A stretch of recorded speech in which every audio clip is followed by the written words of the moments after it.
بسم اللہ الرحمن الرحیم. ڈیئر اسٹوڈنٹس السلام علیکم. 10th class chapter number 2. Dear students last lecture میں ہم نے auto command, clear command, delete command, edit command اور فائل کمانڈ کے بارے میں پڑھا تھا. مزید اس چیپٹر میں ہم کچھ کمانڈس کو ڈسکس کریں گے اور جو باقی کمانڈز ہمارے رہ جائیں گی انہیں آنے والے لیکچرز میں ہم کور کریں گے. لاسٹ لیکچر میں جو ہماری ڈسکشن چل رہی تھی وہ فائل کمانڈ کے حوالے سے تھی، جس میں ہم نے پڑھا تھا کہ فائل کمانڈ جو ہے یہ میموری میں موجود اسپیسیفک جگہ پہ جو فائلز ہم نے پہلے سے بنا کر سیو کی ہوئی ہیں انہیں لوکیٹ کرنے کے لیے استعمال ہوتی ہے. لیکن سم ٹائم اس طرح ہوتا ہے کہ ہمارے پاس فائل موجود ہوتی ہے، ہمیں اس کا اسپیسیفک نیم یاد نہیں آ رہا ہوتا. لیٹ سے کہ ہم نے ایک فائل ہے اس کا نام رکھا ہوا ہے امیجز. اب امیجز میں ہم نے اینڈ کے اندر ای ایس کا اضافہ کیا ہوا ہے، لیکن ہم بھول جاتے ہیں کہ ہم نے ایس کا اضافہ کیا ہوا ہے.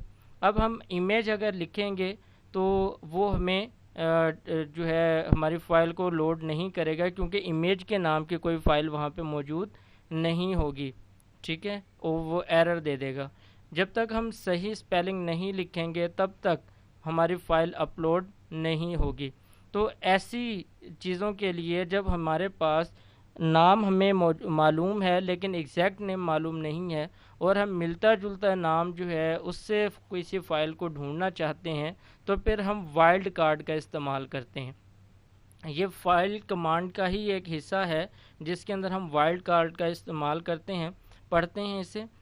A wild card are special symbols used with files command. یعنی فائل کمانڈ کے ساتھ آپ اسپیشل سمبل استعمال کرتے ہیں.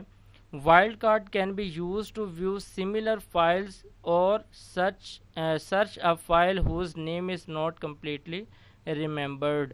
اب آپ کو معلوم ہوگا ہم نے لاسٹ لیکچرز میں اس بات کو ڈسکس کیا تھا کہ ڈفرینٹ ویریبلس کے ساتھ ڈفرینٹ قسم کے سمبلس کا استعمال کیا جاتا ہے.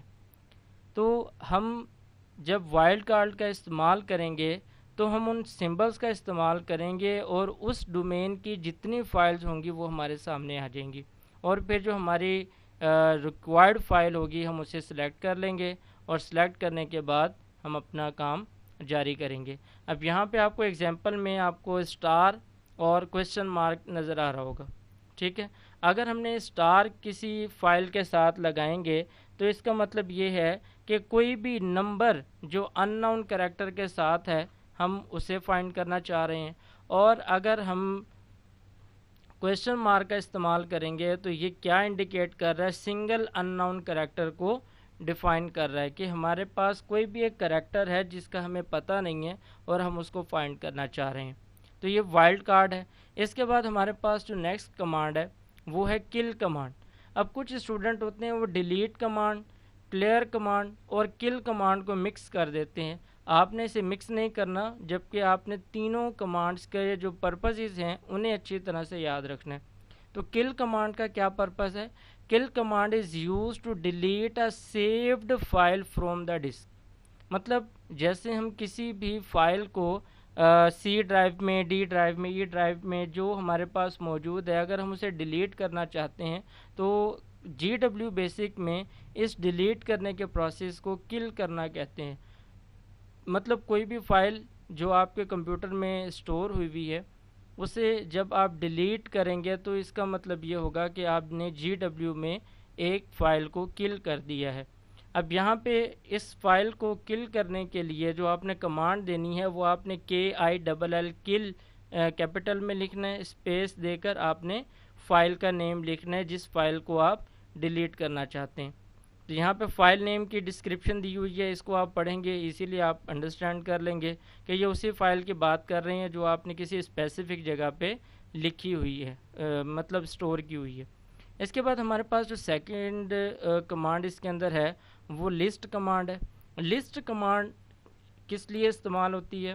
سم ٹائم جب ہم پروگرامنگ رائٹ کر رہے ہوتے ہیں تو کسی جگہ پہ جا کے ہمیں اس بات کا خدشہ ہو سکتا ہے کہ اس لائن نمبر سے لے کر اس لائن نمبر تک، لیٹ سے لائن نمبر 10 سے لے کر لائن نمبر 15 تک جو ہم نے کمانڈز رائٹ کی ہیں اس کے اندر کوئی مسٹیک تو نہیں ہے، یہ چیک کرنے کے لیے ہم لائن نمبر 10 سے 15 تک کی جتنی بھی اسٹیٹمنٹس ہیں انہیں ایگزیکیوٹ کرنا چاہتے ہیں۔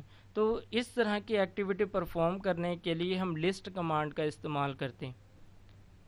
آپ اسپیسیفک لائن نمبر یعنی کسی ایک لائن نمبر کو بھی استعمال کر سکتے ہیں اور بنڈل آف لائنز کو بھی استعمال کر سکتے ہیں، یعنی ایک سے زیادہ لائنز کو بھی استعمال کر سکتے ہیں ایگزیکیوٹ کر کے دیکھنے کے لیے کہ اس کے اندر کسی قسم کا کوئی پرابلم، کوئی مسٹیک یا کوئی سنٹیکس ایرر تو نہیں ہے۔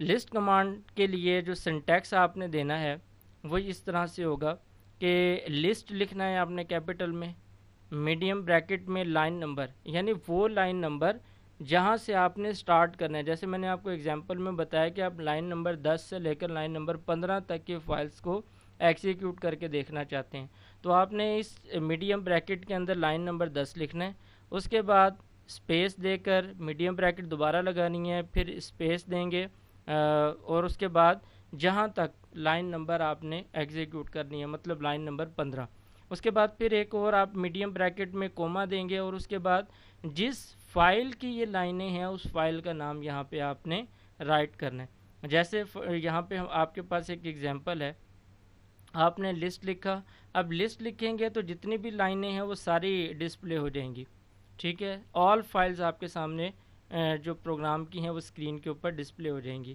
لیکن اگر آپ چاہتے ہیں کہ 30 سے لے کر 80 تک کوئی فائلز ہیں جنہیں آپ ڈسپلے کرنا چاہتے ہیں تو پھر اس طرح سے کمانڈ دیں گے، اور اگر آپ چاہتے ہیں کہ 50 سے ابو جتنی لائنیں ہیں وہ ساری کی ساری ڈسپلے ہو جائیں تو اس کے لیے آپ ڈیش دے کر 50 لکھ دیں گے، اور اگر آپ چاہتے ہیں کہ 50 کے بعد جتنی لائنیں ہیں وہ ڈسپلے ہو جائیں تو آپ اس کے لیے 50 کے بعد ڈیش کا بٹن ڈیش جو ہے وہ آپ ٹائپ کریں گے۔ اس کے بعد ہمارے پاس جو نیکسٹ کمانڈ ہے وہ لوڈ کمانڈ ہے۔ اب ہمارے پاس میموری کے اندر آلریڈی کوئی فائل موجود ہے اور اس سے ہم GW بیسک کے اسکرین کے اوپر ایگزیکیوٹ کروانا چاہتے ہیں۔ ایگزیکیوٹ مطلب جو فائل ہم نے وہاں پہ پہلے سے بنا کر اسٹور کی ہوئی ہے اسی کے پروگرامنگ کو ہم GW بیسک کے اسکرین پر دیکھنا چاہتے ہیں تو اسے لوڈ کمانڈ کہتے ہیں۔ اس کے لیے شارٹ کٹ کی بھی استعمال ہوتی ہے F3، اور یہ لوڈ کمانڈ ہے، کلیئر کمانڈ ہے، اس کے علاوہ ہمارے پاس سیو کمانڈ ہے، رن کمانڈ ہے۔ ان کمانڈز کی جو شارٹ کٹ کیز ہیں ان کو آپ نے لازمی یاد کرنا ہے کیونکہ یہ پیپرز میں MCQs کے طور پر آ جاتی ہیں۔ نیکسٹ ہمارے پاس جو ہے وہ نیم کمانڈ ہے۔ نیم کمانڈ ایزیلی آپ کو پتہ ہے کہ یہ کسی بھی فائل کا نام چینج کرنے کے لیے استعمال ہوتی ہے۔ اب آپ یہ پوچھ رہے ہوں گے، سوچ رہے ہوں گے کہ نیم کمانڈ نام چینج کرنے کے لیے کیوں استعمال ہو رہی ہے، کیونکہ جو آلریڈی ہمارے پاس فائل موجود ہے اسے تو ہم کوئی نہ کوئی نام دے کے پہلے ہی سیو کر چکے ہوں گے، لیکن اگر ہم اس کا نام چینج کرنا چاہتے ہیں تو ہم اس کے لیے ایڈٹ کمانڈ کا استعمال نہیں کریں گے، کیونکہ ایڈٹ کمانڈ کا استعمال تو ہم اس وقت کرتے ہیں جب ہم نے کسی فائل کے اندر کسی ویریبل کے اندر کسی قسم کی کوئی چینجنگ کرنی ہوتی ہے۔ اس لیے اگر فائل کا نام ہم نے چینج کرنا ہے تو پھر ہم نیم کمانڈ کا استعمال کریں گے، اور نیم کمانڈ کے لیے آپ کیا کریں گے، کیپٹل لیٹرز میں نیم لکھیں گے، اس فائل کا جو پہلے نام ہے وہ رائٹ کریں گے، اس کے بعد ایز کر کے یعنی ایز کر کے جو نیو نام آپ نے رکھنا ہے وہ نیا نام یہاں پہ لکھ دیں گے، تو آپ کی جو ایگزسٹنگ فائل ہے اس کا نام چینج ہو جائے گا۔ یہ تھا ہمارا آج کا لیکچر۔ آئی ہوپ کہ آپ کو ایزیلی اور اچھے طریقے سے انڈرسٹینڈ ہو گیا ہوگا۔ اگر کسی اسٹوڈنٹ کو ان کمانڈس کے اندر کسی بھی قسم کی کوئی ڈیفیکلٹی ہو تو آپ ایزیلی مجھ سے کویشچن کر سکتے ہیں۔ نیکسٹ جو کمانڈ ہیں انشاءاللہ ہم انہیں آنے والے لیکچرز